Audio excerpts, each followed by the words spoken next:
Love English podcast. Hello, everyone, and a very warm welcome back to Love English podcast. I'm Emma, and I'm so happy you've chosen to spend some time with us. And I'm Leo. Hello, everyone. It's great to be here. Emma, I have a question about listening practice. I feel like I'm in a strange situation. On one hand, I feel like my listening is improving a lot. But on the other hand, I feel like I have made zero progress. That sounds like a contradiction, Leo. How can you feel like you are improving and not improving at the same time? Tell me more. Well, when I listen to our podcast, I feel great. I can understand almost everything. Your voice is clear, my voice is clear. We speak at a nice pace. I also watch videos made by English teachers on YouTube, and I can understand them too. This makes me feel confident. That's wonderful. That shows you are making real progress. So what is the problem? The problem happened this weekend. I was watching a YouTube video of two American friends who were just sitting in their car talking about their day. It wasn't a lesson. It was just a real conversation. And Emma, I understood nothing. It was a complete wall of sound. They were talking over each other, they were laughing, they were using words I had never heard before. It felt like a completely different language. It made me feel like all my practice with learner materials is useless in the real world.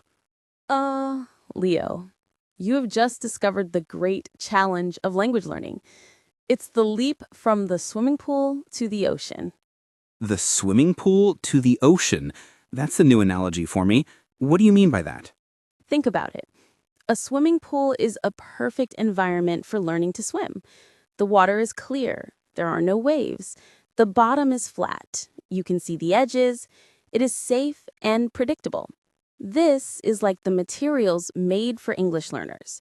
A podcast like ours, or a teacher on YouTube. We are the swimming pool. We create a safe, clear, predictable environment for you to practice in. That makes perfect sense. I feel very safe in our swimming pool. So, what is the ocean? The ocean is the real world. It's that YouTube video of two friends talking. It's a movie. It's a group of people talking at a party. The ocean is wild, unpredictable, and powerful. There are big waves of fast speech, strange currents of slang, and the water is not always clear. If you have only ever practiced in a calm swimming pool and you suddenly jump into the middle of the stormy ocean, what will happen?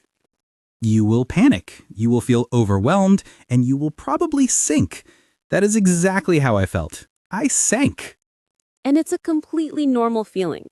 The mistake was not your ability, the mistake was your strategy. You tried to jump from the shallow end of the pool straight into a 10-foot wave. So, today, let's talk about why the ocean is so difficult, and then we can create a safe training plan to help you learn to swim in it. Okay, I need this training plan. First, tell me more about the ocean. Why is it so scary? What are the monsters in there? I love that. Let's call them the monsters of the ocean. There are three main monsters that you encountered in that YouTube video. The first monster is the one we've talked about, the speed demon of connected speech. Right.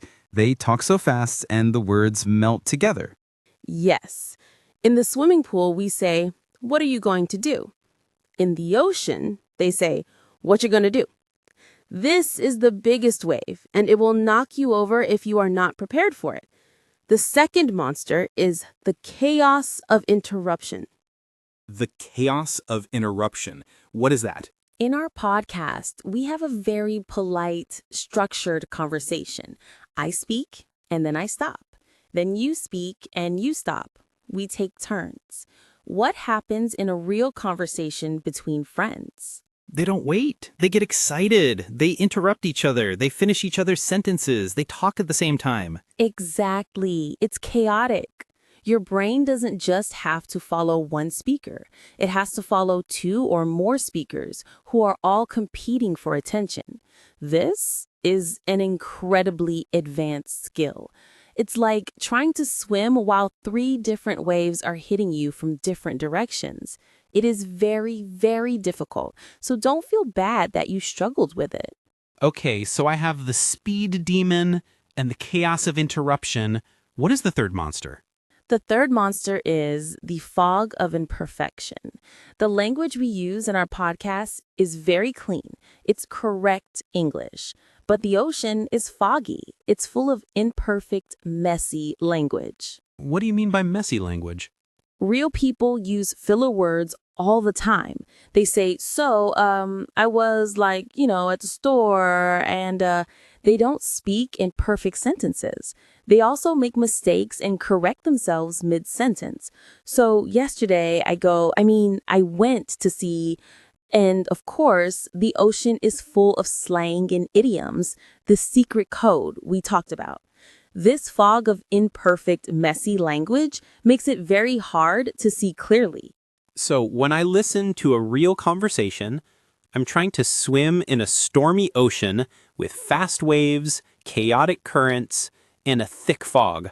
No wonder I sank. And now you see why it's not your fault. You just need a better training plan. You cannot spend your whole life in the swimming pool, but you also cannot jump directly into the storm. So what do? You build a bridge? You learn in stages. First, you must master the swimming pool. This is step 1.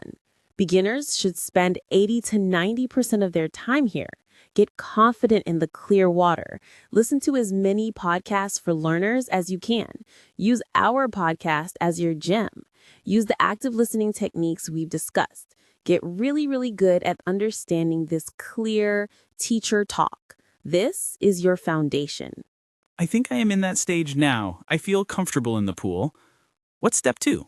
Step 2 is visit the beach. You don't jump into the water. You just go and sit on the sand and watch the waves for a while.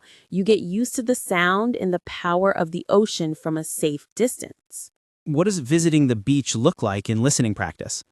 It means you find clean, authentic audio. This is real-world English, but in its clearest, easiest form. A perfect example is a TED Talk. It's one person speaking clearly with the script. There are no interruptions. Another example is an interview with an actor on a talk show, where the host and guest usually speak very clearly. This is like the calm, shallow water at the edge of the ocean. So I'm listening to real English, but it's the easiest kind of real English. Precisely. And you use a safe strategy. The first time you listen to a 5-minute TED Talk, your only goal is to listen for the gist. Just try to understand the main topic. Then you can listen again, this time with English subtitles to catch the details. You are getting your brain used to the pace and vocabulary of the ocean, but in a controlled way. Okay, I can do that. Master the pool, then visit the beach. I'm ready for the final step. How do I actually get into the water? Step 3 is to take short, supervised swims. You do not swim out into the deep water alone. You go to a safe part of the beach with the lifeguard, and you only stay in for 5 minutes. What does a short supervised swim look like?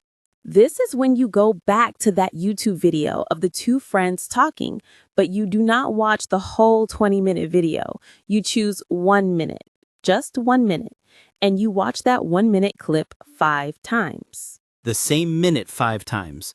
What do I do each time? The first time, you watch with no subtitles. Your only goal is to understand the general mood. Are they happy? Are they complaining? That's it. The second time, you watch again, still with no subtitles.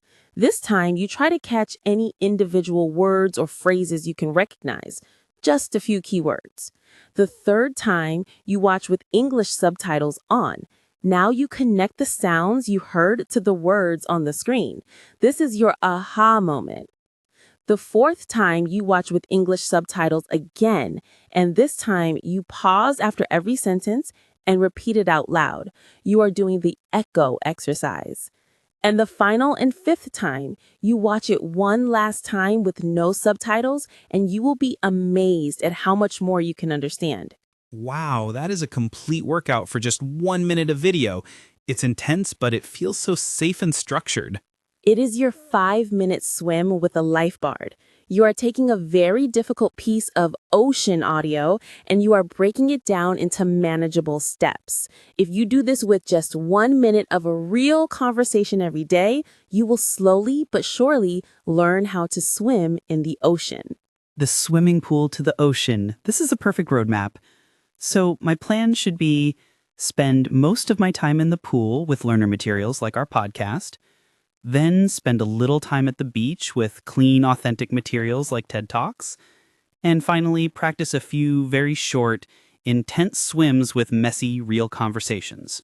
That is the complete, safe, and effective training plan to become a confident ocean swimmer.